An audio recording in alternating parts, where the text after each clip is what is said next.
पर लगा मूल उद्देश्य यही जानो, 2 रोटी भगवान ने दे दी है, आप व्यवस्था करेगा तुम्हारी। हम भूल गए माँ के पेट में भी भगवान ने हमें दिया, अब बाहर भी वही देगा। एक समय एक माई के बच्चे ना हो थे, एक साधु संत वहीं रहा करता था डेरे में। डेरा था पहले, दूर हुआ करता गांव से। तो उसने कहा माई तुझे संतान हो जाएगी, प्रथम पुत्र जो तुझे हो वो मुझे दे देना। अच्छा महाराज कि पक्का वायदा करना कि जी पक्का करूंगी। उसको जब देना, जब वो थोड़ा नासमझ सा रहे, समझ से पहले मुझे दे देना, पाल पोस देना, 1-2 साल तक, बस ज़्यादा नहीं। और तब तक तुझे और संतान हो जाएगी, दूसरा पुत्र, तब मुझे दे देना। ऐसा ही हो गया। वो प्रथम पुत्र उसको दे दिया, उस साधु को दे दिया। दूसरा पुत्र हो गया, 2 कन्याएं होगी बाद में। अब उस साधु ने किस लिए ये डिमांड करी थी, एक प्रथम पुत्र मुझे दे देना कि बुढ़ापे में यो मेरी सेवा कर देगा। मैं बूढ़ा होऊंगा जब यो बच्चा, और बचपन से इसको ले लूंगा तो घर वाले में मोह बने नहीं, इसने पता नहीं लगे कौन माता पिता दे रहे। तो ऐसी दृष्टिकोण से उसने उस बालक को 14-15 वर्ष तक डेरे से बाहर नहीं आने दिया। और डेरे में जो औरतें जाती थी, पहले एक रिवाज थी कि बूढ़ी ठहरी जाती थी, लड़की को नहीं जाने देते थे ऐसे।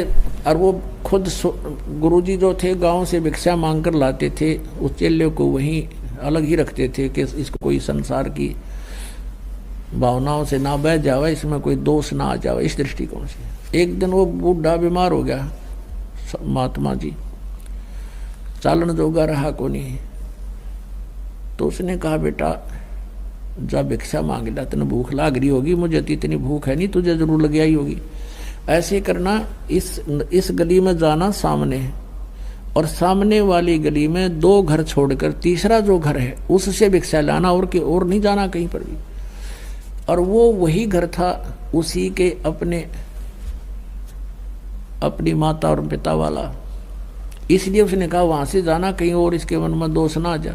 वो गुरु की आज्ञा अनुसार सीधा वहीं पहुंच गया।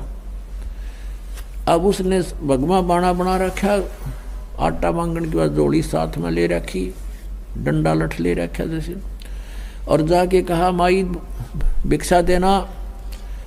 अब उस माता ने, माई ने कहा अपनी बेटी, युवा हो रही थी वह लड़की, 13-14 वर्ष की थी, कि जा बेटी बाबा जी का भोजन खा ला। उसने देखा कोई ना कौन है,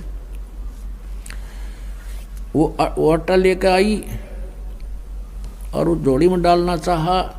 वह छोटी लड़की थी युवा, उसकी सतन जो है दूधी छोटी छोटी थी, कपड़े से बाहर ओक्सी हुई नजर आती थी। अब उस संत ने कहा, उस भगत ने कहा, उस गुरु के चेले ने, उसको क्या था कि उनके गुरु जी के एक बार फोड़ा हो गया था छाती पे, इसी स्थान पे, और अच्छा बढ़ गया, बाल तोड़ से इतना लंबा, और बहुत पीड़ा हो रही थी। गुरुजी रोया करते थे बैठकर काफ़ी देर तक। दवाई जड़ी बूटी पहले ऐसी थी, वो दवाई भी इसी हुआ करती, दूना दर्द कराया करती, फिर असर कराया करती। तो वो दृश्य उसके सामने घूम गया बालक के, कि गुरुजी बहुत दुखी हुए थे एक छोटे से फोड़े पे। इस बहन को तो 2 हैं और भी जो ज़्यादा बड़े हो रहे हैं। उसने कहा ये बहन आपके ये फोड़े हैं, इनको आश्रम में आ जाना, गुरुजी ठीक कर देंगे, उनके पास दवाई है, आप वहाँ आ जाना। तो वो लागी गाल देन, ढेर इतना शर्म नहीं आती तो अपनी बहन के बोड़े फोड़े ठीक करवा ले, तो जो कर ले, 36 गाल सुना दी। अब वो असमंजस में पड़ गया, भैया बहन क्यों ऐसे बोल रही है। तब उसकी माँ आई, आवाज़ सुन के कहने लगी भाई क्या बात होगी बाबा जी, क्या बात है बेटी, क्या कह दिया महात्मा ने। अग्नो का यो दुष्ट बोला आजा तेरे फोड़े ठीक करवा दूँ आश्रम में। तो उसने कहा माई मेरे गुरुजी के फोड़े हो गए थे, छाती पे था एक फोड़ा, और उस तो बहुत दुख पाया करते थे। मैं तो वैसे कहा था बहन आपको भी पीड़ा हो रही होगी, वहाँ जाना। तब उसकी माँ ने कहा बाबा, उस बात जानगी कि बोला भगत से, इसने पता कोई ना सारी कहानी का। फिर उसने बताई कि महाराज जी ये बेटी है मेरी, और फिर इसका विवाह होगा। ये फोड़े नहीं है, इसका विवाह होगा। विवाह होने के बाद इसका संतान होगी, और संतान जब होगी तो इन सतनों में दूध है उस बच्चे के लिए, इसलिए ला रखी भगवान ने कि उस बच्चे के लिए दूध आवेगा, इनमें दूध इससे पिया करेगा वो। फिर उसने महात्मा ने पूछा कि माई कब होगा इसका ब्याह बेटी बहन का?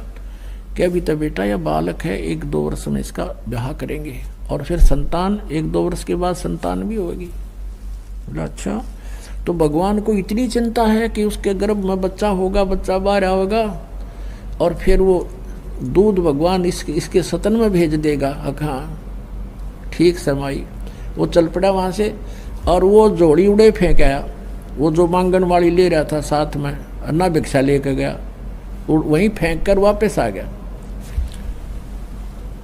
वापस फेंक कर आ गया तो गुरुजी ने पूछा बेटा क्या बात है, भिक्षा नहीं लाया? अक नहीं गुरुजी, परमात्मा ऐसे ऐसे मैंने कहानी सुनी है भगवान की कि बच्चा बाहर आने से पहले उसके दूध की व्यवस्था कर देता है। हाँ क्या बात होगी? तो फिर गुरुदेव अब हम अपने भोजन की चिंता हम करें तो हमारे जैसा नालायक नहीं, जब हम उसके लिए बैठे यहाँ पर फेंका जोड़ी में तो आप पर देगा भगवान। वो बाबा जी ने सोचा अच्छा नालायक टकराया, ये मन नहीं भूखा मारेगा और आप भी मरेगा। अब उसको विश्वास नहीं था, उसका बालक था, वह बात दृढ़ होगी क्योंकि पिछले संस्कार भी होते हैं तो इस तरह की बातें विश्वास होता है। वो बैठ गया किलो जाके, बाबा जी लाचार, वो चल नहीं सके था। उसके मुंह का नहीं देखे, बेटा तू उठा ला जोली ने। अगर नहीं गुरुदेव, और आपकी सारी बात मानूंगा पर ये नहीं मान सकता मैं। अब वहाँ गांव में नगर में उस गांव में पता चला कि भाई बाबा जी बीमार हो गए, महात्मा तो बीमार हैं, और चेला नालायक सब जोड़ी बियाड़े फेंक गया। तो प्रत्येक ऐसे बात फैल गई गांव में। तो कई घरों में 10, 15, 20 घरों ने क्या सोचा, रोटी बनाओ फटाफट। भोजन तैयार किया, खीर तैयार किया है, बढ़िया भोजन, सब्जी बनाई, रोटी दूध ले करके और चल पड़े। वहाँ पहुँचे महाराज जी, पता लग गया था भगत न वहाँ पर जोड़ी वहीं फेंका, थैला भी आटा नहीं लाया और भोजन बना के लाए, खीर भी खिचड़ी भी, ले खा लो। बाबा जी ने सोची भाई चलो रोटी तो खा, पहला जिसी खाई जा, राजा बेटा तो भी खा ले। बैठ के खाने लग गया। आखा देखो, इतने में दूसरा आ गया, इतने में तीसरा आ गया, उड़ लाइन लाएगी, 20 आ गए, न्यू ले लेकर रोटी, बाबा जी रोटी लाए, रोटी लाए। तब उस बाबा जी की आँख खुली रहता रहा, जब भैया भगवान जब यहाँ ऐसे दे रहा है और मांगते फिरें। जब उसने कहा कि जब भगवान 4 साल पहले एडवांस हमारी व्यवस्था किए हुए है तो क्या आज नहीं उसको ध्यान है हमारा? तो पुण्यात्माओं ये उदाहरण है। आप हमारा इतना विश्वास ना बढ़ता, हम केवल कर्म करें क्योंकि हम इस योग्य हो गए, यहाँ कर सकते हैं, और फिर उस पर विश्वास करें। फिर देखना, अब जैसे कबीर परमात्मा जी थे, यह कथा लंबी है फिर सुनाएंगे। अपना कपड़ा बुनते थे, जो मेहनताना आता था उसी से अपना परिवार पोषण करते थे। परमात्मा का अपना परिवार कोई नहीं था।